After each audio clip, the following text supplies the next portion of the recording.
What is going on, guys? Johnny on the track back with another new video. Trying to record from a different spot to make the lighting better. It's not. I got to get my ring light back. I haven't had it recently, and the blur is killing me here. But that's okay. The blur can kill me, but the bets will be great. I promise you that. I told you we're gonna do more betting content, so here we come. Daytona is not too far away, little over a month for us. So today I wanted to make a video of five. Yep, that's right. Five Daytona 500 bets that you could place right now that I feel like have pretty darn good value within each kind of little segment. So how we're going to do this is most of these are money line bets just based on the fact that there's not a lot of like I haven't really seen anything top three, top five, top 10 related just yet, which isn't super out of the ordinary. There are some like team triples, which is like win top five, top 10, and plenty of random stuff like that. Fastest lap, winning manufacturer, but most of what I am going to be sharing is straight up money line bets with the exception of um, one of the five. So that's what you'll be kind of hearing about today. And again, I think these have great value. And we know, as practice and qualifying and, time on track and all that stuff, duels, how that affects the lines, obviously these odds are going to change. So, there's plenty of good value on the board right now that you've got to take advantage of. That's the Daytona 500. They put the odds up early. There's some guys that stick out like a sore thumb. And to me, I think we're going to attack those guys in this video. So first bet I'm going to give you, it's actually, we'll do two bets around one guy, and that is Alex Bowman. So right now, Alex Bowman opens at a plus 3,500 or a 35 to 1 money line. And I just feel like there's so much value on Alex Bowman at 35 to 1. I would expect or would have thought that Bowman would be around 25 to 1, maybe 22 to 1. For instance, Bubba Wallace is 22 to 1. He, in my opinion, hasn't really had great 500 results recently. Kyle Larson, he's never won a super speedway. He's 1,800. I mean, that's a teammate of Alex Bowman. You've got Chris Buescher at 30 to 1, who has better odds right now than Alex Bowman. So 35 to 1, I just feel like is a great number for a guy who his last three Daytona 500 results, you've got fifth, you've got second, you've got sixth. And he actually could have won, in my opinion, the last two. In 2024, he actually pushed his teammate to victory, that being William Byron. And even last year, he finished top 10 in both the stages. So you're looking at a guy that has consistently run up front recently at the Daytona 500. Three really solid results, two top fives, and another top 10 to add on to that. When one of those, again, being a second place. So I feel like right now, with adding to the fact that Alex Bowman is also right now on the hot seat, there's no better way to cool off that conversation to get ink to paper for a deal for 2027 than Alex Bowman winning the Daytona 500. His future at Hendrick Motorsports is very much up in the air. He's got this year, and then the following year, he could be out of that ride. He could be out of that seat. And to me, if you can put on a show and somehow find your way in victory lane, which he's been close to doing, as I mentioned, in 2026 at the Daytona 500, that would go a huge, huge way to winning to getting another year or perhaps a multi-year deal to stay in the 48 car at Hendrick Motorsports. So I like Alex Bowman at 35 to 1. I really do. On top of that, I also like a bet within Group E. So this is a bet on Rhode Island Sportsbook. And usually if you find this on, DraftKings or FanDuel, usually the groups are pretty much the same. But Group E consists of Ricky Stenhouse Jr., Michael McDowell, Ross Chastain, and Alex Bowman. So I'm going to read through three names: Ricky Stenhouse, Ross Chastain, and Michael McDowell. What do those three guys have in common? They like to DNF. They wreck a lot. They often don't finish super speedway races. Now, Ricky Stenhouse is an interesting one because he's boom or bust. He either, wins it or DNFs early. But he's coming up. I'm going to talk about Ricky Stenhouse. But all in all, like to me, you've got Alex Bowman, who in the last three Daytona 500s again has two top fives and a top 10, going up against a plethora of guys that oftentimes, yeah, they have speed. Yeah, they run up front, but oftentimes it's boom or bust. Like we've seen Michael McDowell, leading a super speedway on the final lap and wreck. We've seen Michael McDowell, make a crazy move and wreck. We know Ross Chastain does that. We know Ricky Stenhouse Jr. is oftentimes very aggressive and can't always finish these things. So to me, you've got Alex Bowman sitting at plus 280, tied for the highest odds. So it's Stenhouse 230, Chastain 260, and then Bowman McDowell a piece at 280. I think he wins that group. I think he's the highest finisher of that group just based on the fact that I think he's going to have a clean race and finish up front.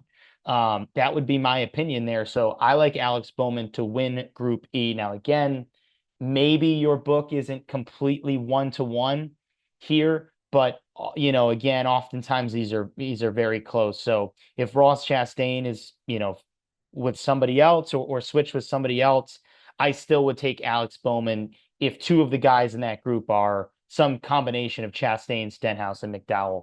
I think Bowman is just a safe pick there that he'll probably finish the 500, which he has as recently as the last three Daytona 500s. Number two, this is a much bigger long shot here, kind of a shot in the dark, but sometimes these big kind of underdog stories, they happen, and I'm trying to balance people that might not watch a lot of NASCAR, but bet the 500 or just getting into NASCAR. I'm going to try to provide as much context on some of these things, some of these guys, some of these drivers, this event in general as I can when I'm talking about these bets. So, again, Michael McDowell a few years ago was a huge underdog, won the Daytona 500. Stenhouse, I feel like 2 years ago, not a lot of people, or whenever that was now, 3 years ago, not a lot of people had Stenhouse winning that thing. We know he's good at super speedways, this style of racetrack. But, again, I don't think anybody thought that he would pull off that upset. So this is a big one. It can happen. It's Cole Custer opening up at plus 8,000. Only below Custer are Ty Dillon, who's tied at 80-1, Austin Hill, Riley Herbst, Alfredo McLeod, Yaley Ware. For those that don't watch NASCAR, Alfredo McLeod, Yaley Ware, well, I should take Alfredo out of that conversation, but complete nothings, nobodies, quite frankly. Just have no shot to win this thing. And on top of that, don't even run full time within the Cup Series. So, a guy like Cole Custer is only on top of part-time guys that are running in, essentially the equivalent of a Dodge Durango up against a Mercedes-Benz, something like that. So, to me, when I look at Cole Custer, I see a guy that's finished top five in the last two super speedway races, the most recent ones. Top five at Daytona and a top five at Talladega. Could have won that Daytona race. He was right there to pull off the upset. So I think there's just really big value. And even if you don't want to place his bet, remember the name Cole Custer as you're going into the 500, because it's a guy that, has a lot of value and has proved that he can perform at super speedways and run up front. So Cole Custer, 80-1. I mean, you put $1 on it, you could win 80 if he were to win this thing. So worth a little bit of a flyer for a guy that has a solid success rate recently in terms of next gen super speedway races. Number three, I'm going to come back to, or number four rather, I'm going to come back to Ricky Stenhouse Jr. He's won the Daytona 500 before. His 4 career wins are at super speedways, these high bank tracks. And last year he was opening around 22, 25 to 1. I remember seeing Stenhouse, I think it was like the Talladega race. He opened at like 18 or 20 to 1. I was like, whoa, wow, that's a lot of, hype around and respect around Ricky Stenhouse Jr. He has now slipped down to 30 to 1. So still, I mean, he's with the likes of Busher and Priest and Chastain and even Bowman, I guess, to a lesser extent. Um, so there's still a decent amount of respect on Stenhouse, but my opinion is when a line shifts that much, it's, you should take it. Because again, like most of the year last year, Stenhouse was floating in the 20 to ones section, right? Whether it be plus 2000, plus 2500. So now I just look at that and I say, this is a guy that's done this before. He's won this race before, not so long ago. He's won at Daytona multiple times. He's a four-time super speedway winner. Yeah, does it concern me that he wrecks out a lot? Of course. Does it concern me that he doesn't really have a lot of teammates helping him out? He's a team of one. So, yeah, he can get some Chevy guys that might help push.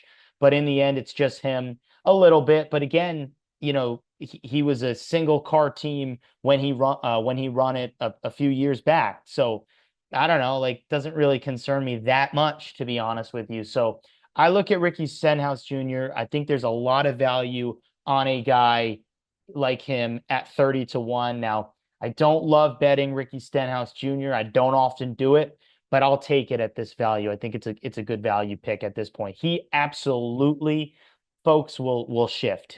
He'll shift more towards the 20 to 25 range, in my opinion, when it's all said and done at right before green flag. And then finally, I'm going to look at Austin Dillon. He's 50 to 1. So, you know, I just look at a guy that, again, also like Stenhouse, has won this race before. He's won at Daytona a couple times. And just with how impressive RCR has looked at times, that's key, at times at super speedways since Kyle Busch has joined the team. They've ran up front a lot, and they've ran up front a lot at Daytona. And he's going to have Kyle Busch helping him out. He's also going to have Austin Hill most likely in the race as long as he qualifies in. But an RCR Chevy should easily make the show. So he's going to have an extra teammate. He also has his brother racing, who I'm sure will help push, especially that he races a Chevy as well. And I just feel like there's a lot of value right now on Austin Dillon at 50 to 1. I mean, he is with the likes of Noah Gragson, of Justin Allgaier, who I like, but isn't a full-time guy, doesn't race much in the next gen. Like that's his range right now. And to me, I feel like he probably should be around more of the 35 to 40. Like Daniel Suarez is 40 to 1. To me, there's no value in that. And I would assume that, or I would have thought that Austin Dillon would be around the 40 to 1 with a Suarez, with a McDowell, but he's 50 to 1. And I think there's good value on that. Also, let's point out the fact that RCR, in my opinion, this year is going to be as motivated as ever to stick it to NASCAR, stick it to the big guys based on how they were labeled, how they were portrayed, and how they were sort of exploited in this court case, in my opinion. And so I just feel like Richard Childress and that team is going to be as motivated as ever to win a lot of races, to perform. And how awesome would that be if his grandson, Austin Dillon, were to win the Daytona 500 again this year after, again, just kind of being talked about and like negatively impacted by, people in positions of power at NASCAR. So to me, I'm gonna look at Austin Dillon. I'm gonna take that bet right now at 50 to 1. So the five I gave you, let's go through it again. Alex Bowman, his money line, and also him to win Group E. Cole Custer straight up for some sort of a small bet. money line. Ricky Stenhouse Jr., attack that number right now. I think there's just too much value there on his money line. And then, of course, Austin Dillon, as I mentioned, his money line as well at that 50-1 number. Those are 5 bets that I would recommend that you place right now. I think there's great value on those bets, but I want to know what you guys think. Put your thoughts on who you're betting at, who you're looking at now, who's got good value in the comment section down below. Hit that subscribe button if you enjoyed what you watched down below as well. And please, please, please give this video a like if you enjoyed what you watched, because it goes a long way for the channel and helping other people within the algorithm find this video. Thanks for watching as always. And I know, we're still at least or over a month out, but I'm going to say it. Let's go win some money.